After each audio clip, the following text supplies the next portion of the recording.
gang shit. That's all I'm on.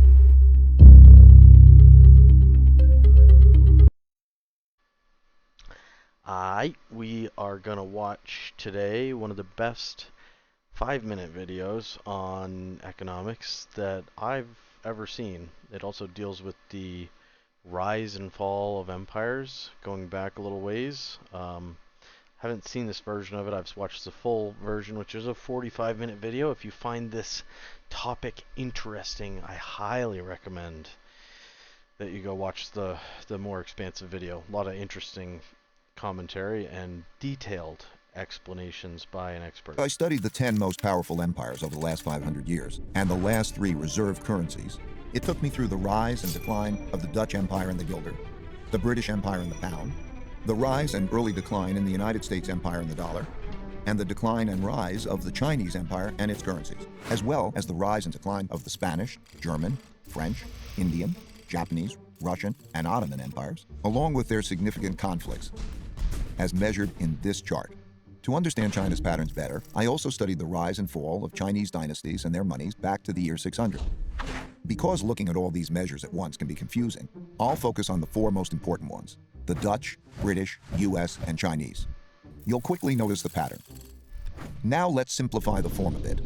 As you can see, they transpired in overlapping cycles that lasted about 250 years, with 10 to 20-year transition periods between them. Typically, these transitions have been periods of great conflict because leading powers don't decline without a fight. So how am I measuring an empire's power? In this study, I used 8 metrics. Each country's measure of total power is derived by averaging them together. They are education, inventiveness and technology development, competitiveness in global markets, economic output, share of world trade, military strength, the power of their financial center for capital markets, and the strength of their currency as a reserve currency. Because these powers are measurable, we can see how strong each country is now, was in the past, and whether they're rising or declining. By examining the sequences from many countries, we can see how a typical cycle transpires. And because the wiggles can be confusing, we can simplify it a bit to focus on the pattern of cause-effect relationships that drive the rise and decline of a typical empire. As you can see, better education typically leads to increased innovation and technology development, and with a lag, the establishment of the currency as a reserve currency.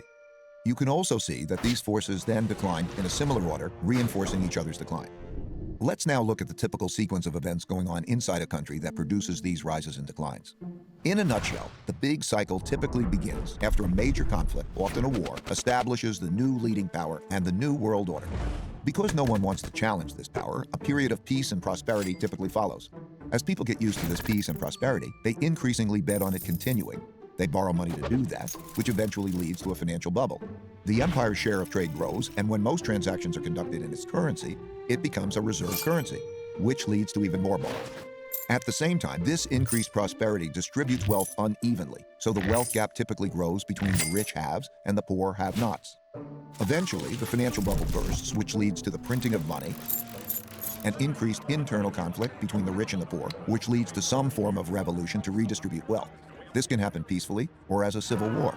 While the empire struggles with this internal conflict, its power diminishes relative to external rival powers on the rise. When a new rising power gets strong enough to compete with the dominant power that is having domestic breakdowns, external conflicts, most typically wars, take place. Out of these internal and external wars come new winners and losers. Then the winners get together to create the new world order. And the cycle begins again. Gold allowed the US to continue spending more than it earned, simply by printing more paper dollars. Since there was an increase in the number of dollars without an increase in the country's wealth, civil wars within countries, it took me through the rise and decline cycles. Transitions have been periods of great conflict because leading powers don't decline without a fight. So how am I measuring an empire's power? In this study, I used 8 metrics. Each country's measure of total power is derived by averaging them together. They are education, inventiveness and technology development, competitiveness in global markets, economic output, share of world trade, military strength, the power of their financial center. The financial bubble bursts, which leads to the printing. Wealth gap typically grows. This can happen peacefully. Wars over the cycles of rises and declines all the way back to the Roman Empire. I saw how the stories of each one of these cycles blended together with others before, during, and after, in the same way as each individual story blends with others to make the epic 500-year story that is our collective history. And like human life cycles, no two are exactly the same, but most are similar. They're driven by logical cause and effect relationships that progress through stages from birth to strength and maturity to weakness and inevitably decline. However, that's like saying a person's life cycle takes 80 years on average, without recognizing that many are much shorter and many are longer. While age can be a good indicator of future longevity, a better way is to look at health indicators. One can do that with empires and their vital signs too. I found that by watching the indicators of power change, I was able to see what stage a country was in, which helped me to anticipate what was likely to come next. Now, I'll take you through the big cycle in more detail. Give me 20 minutes and I'll give you the last 500 years of history and show you the similar patterns across the Dutch, British, US, and Chinese empires. 500 years of big cycles.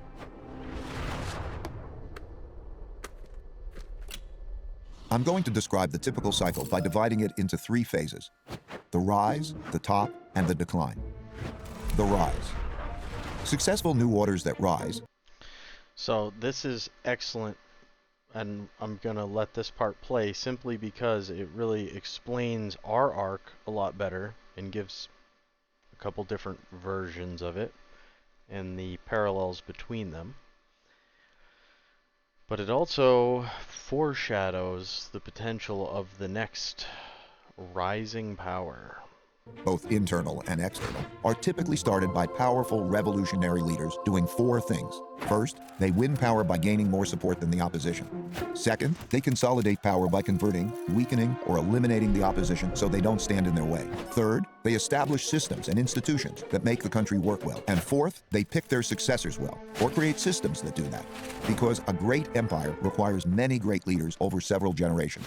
At this stage, soon after winning the fight, there is typically a period of peace and growing prosperity because the leadership is clearly dominant and has broad support, so no one wants to fight it.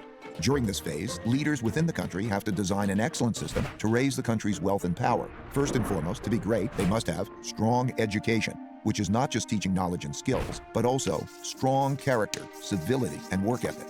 These are typically taught in the family, schools, and religious institutions. That provides a healthy respect for rules and laws, order within society, low corruption, and enables them to unite behind a common purpose and work well together. As they do this, they increasingly shift from producing basic products to innovating and inventing new technologies. For example, the Dutch rose to defeat the Habsburg Empire and become superbly educated. They became so inventive that they came up with a quarter of all major inventions in the world, the most important of which was the invention of ships that could travel around the world to collect great riches, and the invention of capitalism, as we know it today, to finance those voyages. They, like all leading empires, enhanced their thinking by being open to the best thinking in the world. As a result, the people in the country become more productive and more competitive in world markets, which shows up in their growing economic output. Critically, you have to be open-minded. As soon as you start fighting amongst each other, there's no more cooperation and progress. You know, you're just stagnant and you're pissed at each other. No one wants to work together. Innovation stalls, and I would say that that's happening in a big way in this country, and nobody important is giving a shit. You know, regular people are like, man, this fucking sucks. But people in power are like, man, this is fucking awesome. We don't have to do shit. We're just collecting. We're making bank. We are profiting off the downfall of a great nation and setting our families up for generations of wealth. You know, it's just pretty sweet for them. And rising share of world trade. You can see this happening now as the US and China are roughly comparable in both their economic outputs and their shares of world trade. Hey, you can't, that's racist. You can't say China. It comes from China. As countries trade more globally, they must protect their trade routes and their foreign interests from attack, so they develop great military strength. If done well, this virtuous cycle leads to strong income growth, which can be used to finance investments in education, infrastructure, and research and development. They must also develop systems to incentivize and empower those that have the ability to make or take wealth. In all of these cases, the most successful empires used a capitalist approach to develop productive entrepreneurs. Even China, which is run by the Chinese Communist Party, used a form of this capitalist approach. China. Deng Xiaoping, when asked about this, said, "It doesn't matter if it's a white cat or a black cat as long as it catches mice. And it's glorious to be rich." To do this well, they must develop their capital markets.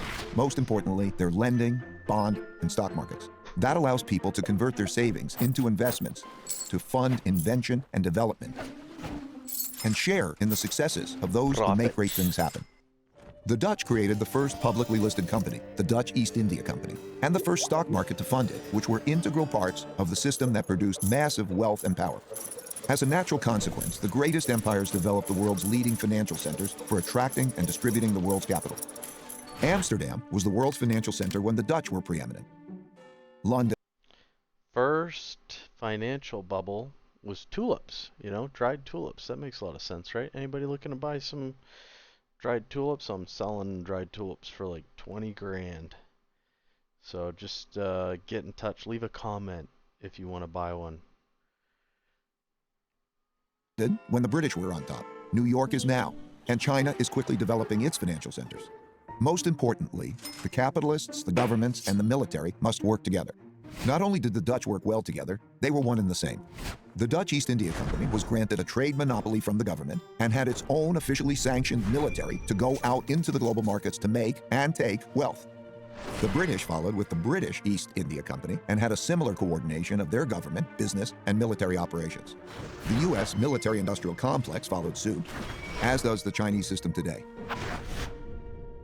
As the country becomes the largest international trading empire, its transactions can be paid with its currency, making it the preferred global medium of exchange. And because their currency is so widely accepted and frequently used, people around the world want to save in it, making it the preferred storehold of wealth, and thus the world's leading reserve currency. The guilder was the world's main reserve currency when the Dutch led world trade, the pound was when the British led, and the dollar has been since the US led. Naturally, China's currency is increasingly being used as a reserve currency. Having a reserve currency enables the empire to borrow more than other countries. That advantage is huge. So this video came out quite a while ago, but the BRICS consortium, Brazil, Russia, India, China, and North Korea. And there's another one. South Africa, maybe? That just joined. I think that's the S. BRICS. Yeah. They are talking about getting away from the petrodollar, which is currently all petroleum that's bought on open markets is bought in the dollar, pegged to the dollar. But where we're sanctioning Russia and they've got a metric shit fuck ton of oil reserves, and people want to buy it. China is buying Russian oil in yuan, I think, or rubles. I'm not sure. But they're talking about coming up with an alternative gold-backed currency to compete with the American dollar. And so foreshadowing and then effect what's happening now. We're abusing our power and leveraging the dollar as a weapon against countries that don't want to go along with our shit, and there may be some blowback from that. Think about it. People all over the world are eager to save and hence lend back their currency to the empire. Countries without a reserve currency don't have that. And when the empire runs out of its own money, remember the United States in 1971? They can always print more. The exorbitant privilege afforded by the empire's reserve currency leads borrowing to increase and the beginning of a financial bubble. This series of cause and effect relationships, leading to mutually supportive financial, political, and military powers, bolstered by the borrowing power of a reserve currency, have gone together since history began to be recorded. All the empires that became the most powerful in the world followed this path to the top.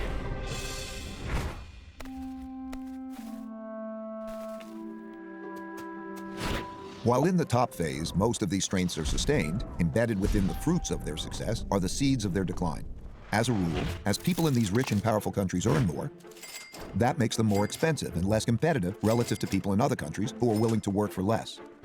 At the same time, people in other countries naturally copy the methods and technologies of the leading power, which further reduces the leading power's competitiveness. For example, British shipbuilders had less expensive workers than Dutch shipbuilders. So they hired Dutch designers to design better ships that were built by less expensive British workers, making them more competitive, which led the British to rise and the Dutch to decline. Also, as people become richer, they tend not to work as hard. They enjoy more leisure, pursue the finer and less productive things in life, and at the extreme become decadent. Values change from generation to generation during the rise to the top, from those who had to fight to achieve wealth and power to those who inherited it. They're less battle-hardened, steeped in luxuries, and accustomed to the easy life, which makes them more vulnerable to challenges. The golden era of the Dutch Empire and the Victorian era of the British Empire were such high prosperity periods like this. As people get used to doing well, they increasingly bet on the good times continuing and borrow money to do that, which grows into financial bubbles. Naturally, the financial gains come unevenly, so the wealth gap grows. Wealth gaps are self-reinforcing because rich people use their greater resources to reinforce their powers. For example, they give greater privileges to their children, like better education, and they influence the political system to their advantage. This causes the gaps in values, politics, and opportunities to grow between the rich haves and the poor have-nots. Those who are less well off feel the system is unfair, so resentments grow. But as long as the living standards of most people are still rising, these gaps and resentments don't boil over into conflict. I mean, I've never seen anybody break it down better than this. It is just absolute pure clarity. I mean, it's like watching it's like watching a trailer for a movie that you're watching play out in real time. Having the world's reserve currency inevitably leads to borrowing excessively and contributes to the country building up large debts with foreign lenders. While this boosts spending power over the short term, it weakens the country's financial health and weakens the currency over the long term. In other words, when borrowing and spending are strong, the empire appears very strong, but its finances are in fact being weakened. The borrowing sustains the country's power beyond its fundamentals by financing both domestic overconsumption and international military conflicts required to maintain the empire. Inevitably, the cost of maintaining and defending the empire becomes greater than the revenue it brings in, so having an empire becomes unprofitable. For example, the Dutch Empire overextended around the world and fought war after increasingly expensive war with the British and other European powers to protect its territory and trade routes. The British Empire similarly became massive, bureaucratic, and lost its competitive advantages as rival powers, particularly Germany, soared, leading to an increasingly expensive arms race and world war.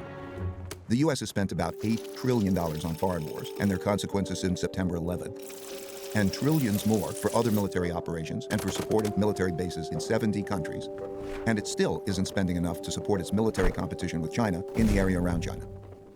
In this cycle, the richer countries eventually get deeper into debt by borrowing from poorer countries that save more. It's one of the early signs of a wealth and power shift.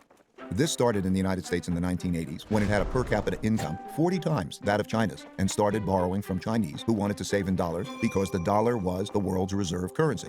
Similarly, the British borrowed a lot of money from its much poorer colonies, and the Dutch did the same at their time.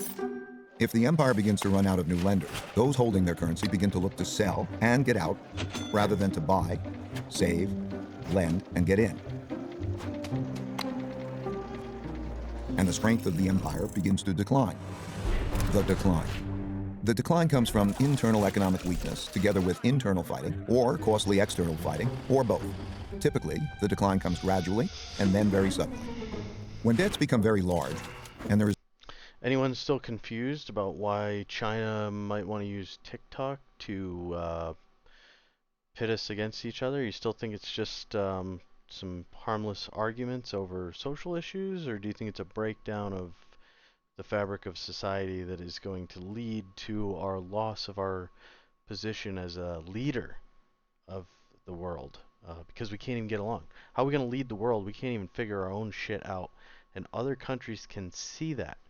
And it's actually infecting other countries that idolize us. And at a certain point, they're going to get fed up with idolizing such a shit show. And they're going to be like, I think we can do better. Why are we still following the example of these idiots? All they're doing is fighting. They're a mess, you know? Let them destroy themselves. We're going to fix our government and make our people start talking to each other again. And we're going to come to some moderate governmental decisions finally, and we're going to find some common ground and move forward as a nation. Imagine the concept of that. there's an economic downturn, and the empire can no longer borrow the money necessary to repay its debts. The financial bubble bursts. This creates great domestic hardships and forces the country to choose between defaulting on its debts or printing a lot of new money. It always chooses to print a lot of new money. At first gradually, and eventually massively. That devalues the currency and raises inflation. For the Dutch, this was the financial crisis brought about by financial excesses and paying for the Fourth Anglo-Dutch War. Similarly, for the British, it was paying for its financial excesses and its debts from the two world wars. And for the U.S., it's been 3 cycles of debt finance booms and busts since the 90s, with the central bank stepping in each time with stronger measures. When the government has problems funding itself, when there are bad economic conditions, and living standards for most people are declining, and there are large wealth, values, and political gaps, internal conflict between the rich and the poor, as well as different ethnic, religious, and racial groups, greatly increases. This leads to political extremism that shows up as populism of the left or the right. Those of the left seek to redistribute the wealth, while those of the right seek to maintain the wealth in the hands of the rich. Typically, during such times, taxes on the rich rise, and when the rich fear their wealth and well-being will be taken away, they move to places, assets, and currencies they feel safer in. These outflows reduce the empire's tax revenue, which leads to a classic, self-reinforcing, hollowing out process. When the flight of wealth gets bad enough, governments outlaw it. Those seeking to get out begin to panic. These turbulent conditions undermine productivity, which shrinks the economic pie and causes more conflict about how to divide the shrinking resources. Populist leaders emerge from both sides and pledge to take control and bring about order. That's when democracy is most challenged because it fails to control the anarchy, and it is when the move to a strong populist leader who will bring order to the chaos is most likely. As conflict within the country escalates, it leads to some form of revolution or civil war to redistribute wealth and force the necessary big changes.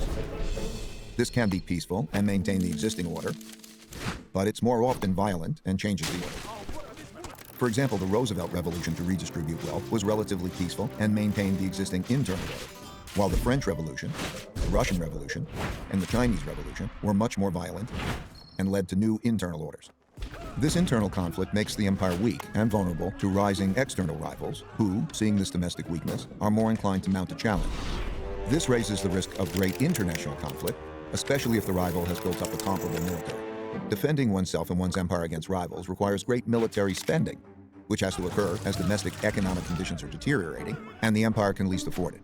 Since there is no viable system for peacefully adjudicating international disputes, these conflicts are typically resolved through tests of power.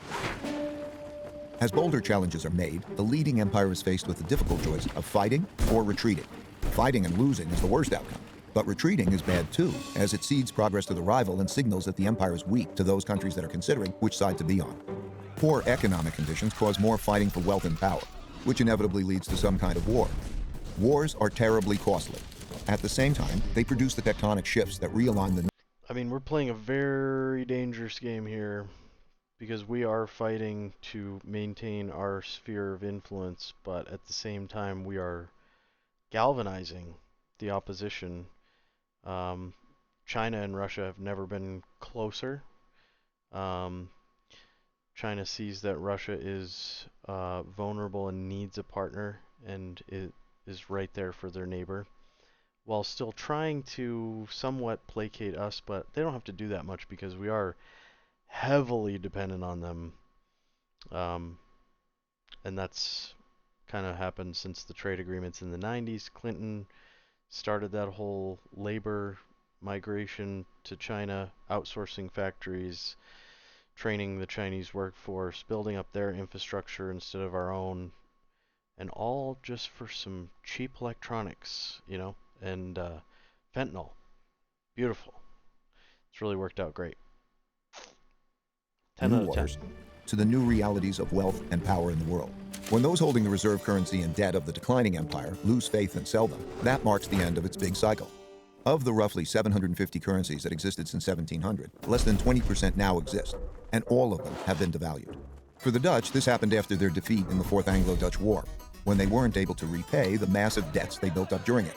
This led to a run on the Bank of Amsterdam and a desperate sell-off, forcing massive money printing, which devalued the currency and the empire into irrelevance. For the British, this happened after World War II, when despite their victory, they could not repay the massive debts they borrowed to fund their war effort. This led to a series of money printing, devaluations, and sell-offs in the British pound, as the US and the dollar emerged dominant and created a new world order. At the time of this recording, the United States hasn't yet reached this point, while it has massive debt, spends more than it earns, and funds this deficit with more borrowing and printing huge amounts of new money, the big sell-off in dollars and dollar debt hasn't yet begun.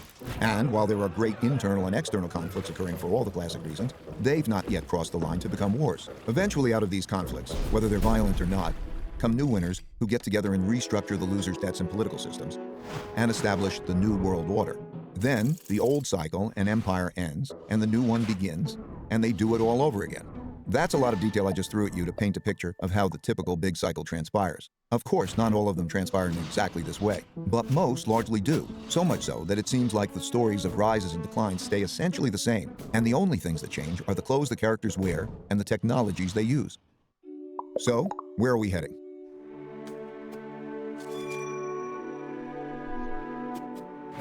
The future.